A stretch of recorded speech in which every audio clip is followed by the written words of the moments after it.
Hey everybody, Dan here. Behind me is a 2019 Runaway Range Runner camper that I purchased a little over a week ago. I did have an opportunity over the last week to take it up into the mountains of North Carolina, and I figured I'd give you my initial thoughts, why I chose not only a tiny camper, but a runaway camper. So let's go ahead and get into it.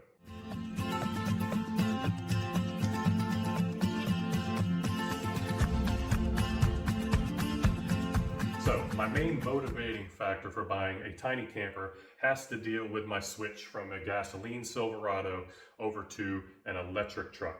So I did buy this 2026 GMC Sierra EV extended range battery, and I'm extremely satisfied with it. It does exactly what I need around where I work, where I live, and getting to and from. The electricity costs are extremely low. But as with any electric vehicle, you start traveling around the country, you're going to have that range anxiety where you're going to have an opportunity to charge. How much is it going to cost you? All those things kind of factor into it. So why I chose a tiny camper has to deal with mitigating the potential drag on a travel trailer. So a full height travel trailer obviously is going to have more drag than a lower height tiny camper.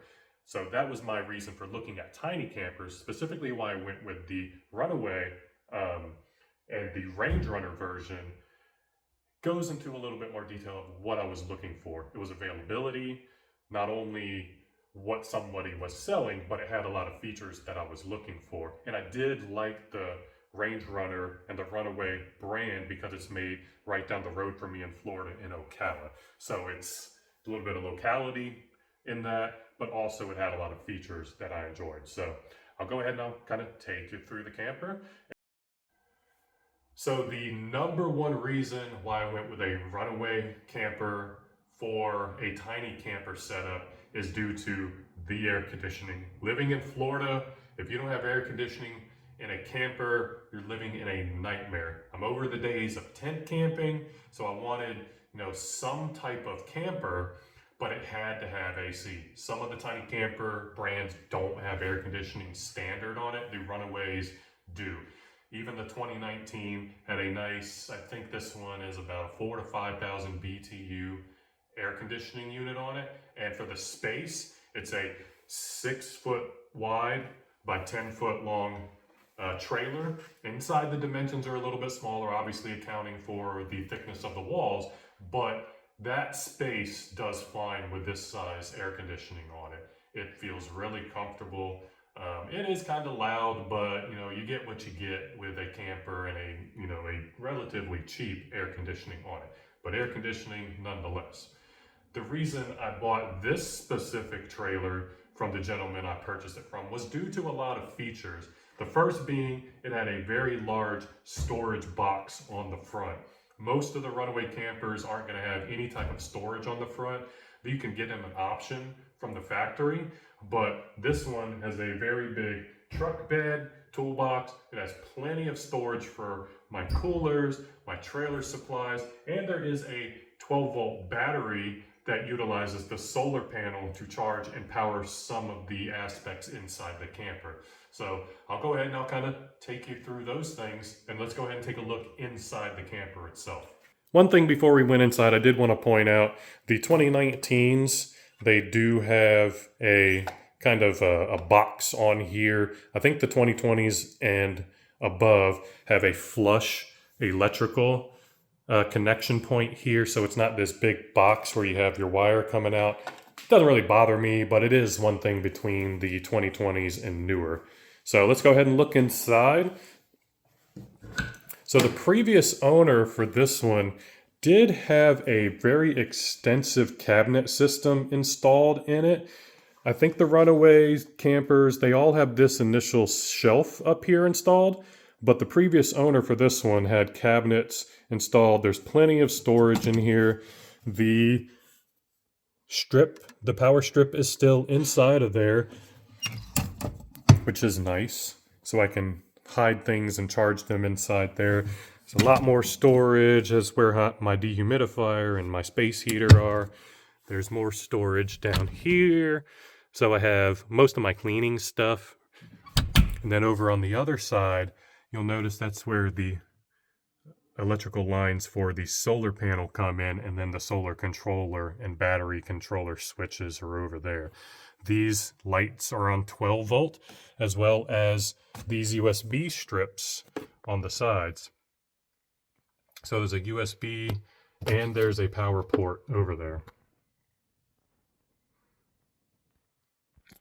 Additionally, he did have a bed frame installed in here, so there is plenty of storage. I have this one locked, so I'm not going to be able to open it, but I'll open this side. It comes almost all the way out, so half of this bed is a slide out storage drawer.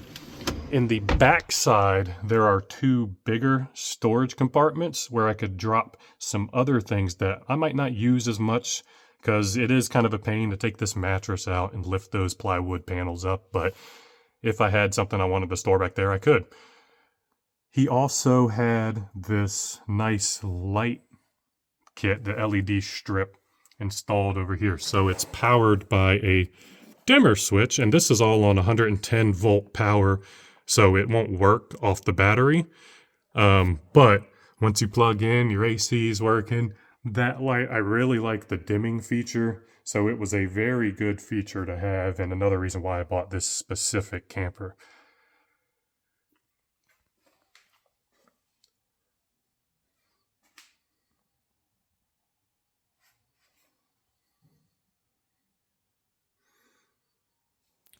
So moving on to the passenger side here, there is a nice 8-foot awning installed on this one from the previous owner. These additional front and rear roof racks were installed to support the awning. Also, this front one does support the solar panel here, but I am replacing this awning with a 180-degree awning in the next couple of weeks. These two black roof racks are installed from the factory as an option from Runaway. So I'll be utilizing these two for the 180 degree because the dimensions of the bag for that 180 degree are much smaller than this big 8-foot awning. There is the connection through the camper for the solar components and the electrical wires for that. Taking a look inside this toolbox, once again, another reason why I bought this camper was because it did have this very large storage space. Like I said, it can hold my cooler, any of my trailering stuff and electrical, and then the battery. Something I am looking to do is to convert this old Roddy electrical wiring and the 4-pin connection over to a 7-pin connection, because my truck does have this 7-pin connection to it. So I do want to take all this wiring off, replace it, upgrade it, and kind of get it, onto a more modern brake light system with a reverse light on it. But I figured I'd give you guys a little bit of an undercab view because I don't see a lot of people showing this on any of the other videos that people take of Runaway campers. So it is a Dexter 3500 axle. There's no trailer brakes on it from the factory, but it is a leaf spring option, and I believe the previous owner on mine had already done the axle flip. So if you look at it, the axle is already on the bottom side of the leaf spring. I believe from factory they come with the leaf spring underneath the axle, so I'm probably getting about 4 inches of lift off here, which I was going to do anyway, but this was a nice surprise when I looked under. Yeah, it's a little rusty, whatever. It just is what it is, but these wires definitely need to be replaced. I am a little bit of a stickler for bad wiring jobs or just old ratty wires, but I'm going to replace them. What you see here is from the battery and the 12-volt system up into the cab where the controller for the solar charging and the 12-volt into the camper is located. But if you look underneath, there is a nice membrane protecting the wood flooring. I would like to take the camper off and media blast the entire frame and get it powder coated at some point if I still have it. but that's just a wish at this point in time. But specifically the wiring, I definitely want to do, update that, get a trailer camera on the back so I can see pretty easily when I'm backing up, get these hubs maybe freshened up, new oil, grease, and everything, because they're looking in some rough shape. But that's pretty much it for the undercab. So I'll kind of finish up my thoughts here in a second. Okay, so like I said, I'll finish up with my initial thoughts on what it was like to travel with this, over a 2 to 3 day time period up to North Carolina and back down to Florida. It pulled extremely easily. I mean, granted, that EV truck I have has plenty of power and torque for something this small, and the efficiency on it didn't really decrease my range all that much. Yeah, it was more expensive at travel chargers for fast charging. It did decrease the range maybe about 30% or so, but you're just going to live with it.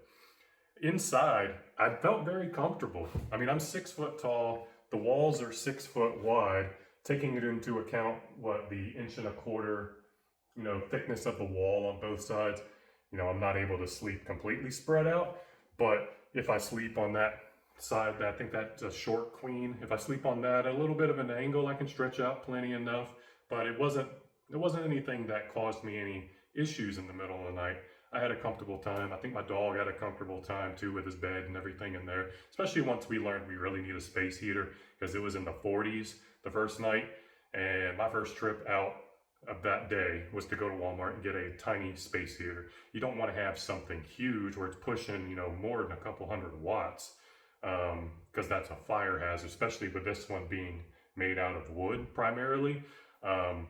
But I did want something to at least warm the interior temperature a little bit. So those are my initial thoughts.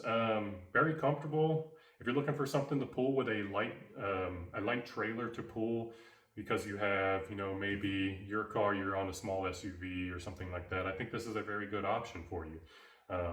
Especially if you get it, lifted up a little bit, and let's say you got a RAV4 or something like that, and you want to go off-road and maybe camp off the grid and things like that. It's pretty good. You get a little solar system in there, get 12-volt power for some lighting, and maybe some small charging appliances for your phone. I think that could work out very well. Obviously, if you want the air conditioning to work, you're gonna have to get some type of generator when you're off grid because it'll only power by the 110. But I think it's a good option to have that as well. A couple things that I'm looking to do to this moving into the future. I'd already mentioned the 180-degree awning on the passenger side, and the trailering lights and the wiring and just refreshing all that stuff up. But once I get all that diamond plate black, I think that'll be enough for me. It's just got some nicks and scrapes and, some scuffs. I mean, it's a pre-owned camper. I wasn't really expecting perfection, but I would love to change it up to make it my own.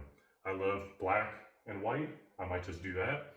I would really love if the exterior color matched my truck. I think that would be really cool, but I don't know, that might be too much money for a little tiny camper like this. But getting this stuff media blasted, powder coated black, shouldn't be that big of a deal.